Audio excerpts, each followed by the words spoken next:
Doc. I ain't mad at you. So, of course, when the Supreme Court overturned Roe versus Wade, it gave the states latitude to decide how they will handle the abortion issue. The Arizona Supreme Court ruled that Arizona can enact and can, in fact, keep intact a law from 1864.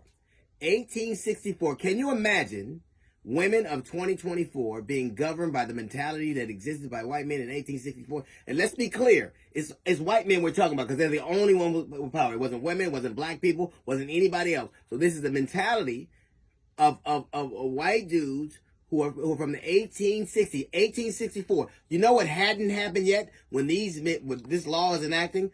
You know what hadn't happened yet? Slaves were not even free yet. So men who had the mentality slaves weren't even free are making a law, or Arizona's gonna abide by a law that was governed and written by men who hadn't even accepted that slavery was real yet. And these are the things that happen. Stop telling me they're all the same. Stop telling me there's no difference in the other. You're literally going back in time. Yes, I'm mad about what's happening in Gaza. I'm not so mad, I'll turn this whole place into Gilead. And stop telling me about stimulus checks. At least Jesus got sold out for pieces of silver. You just got sold out for a stimmy. This is what you're willing to do? And trust me, these laws exist in several states across the country. And this is a precedent. So if you want to be governed by every problem that America is having right now and having to sort out from a legislative perspective was started by white men like this. White men with that mentality. We had to have amendments to get rid of white men with that mentality. And now the Supreme Court has said that those men, that mind, that mentality, that groupthink can govern 2024's women. And it will not be the last. If you let this stand, it won't be.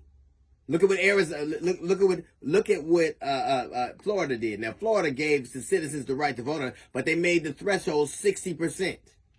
It wasn't 51-50. It wasn't the majority. Most people in America agree with a woman's right to have autonomy over her body.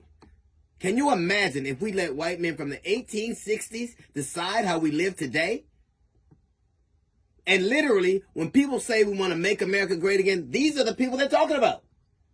This is the mentality. They want to be in charge. And when I don't call me racist and say, well, you talk about white men. Who the hell else was in charge?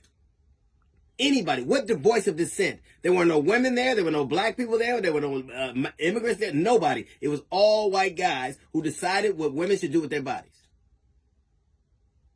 The more things changes, the more things change, the more they stay the same. And if you think that it's cool that you're going to be governed by all the reason America's having the problems it's having, because of that mentality was so pervasive, they had to write laws and legislation and bills to change it, to make it fairer. The reason there has to be a DEI or affirmative action or a voters' right act is because of those guys. And those men have reached back hundreds of years to decide what a woman should do with their body. That's a little note from the GED section. Got the Jazz Report coming up in 15 minutes. It's the D.L. Hughley Show.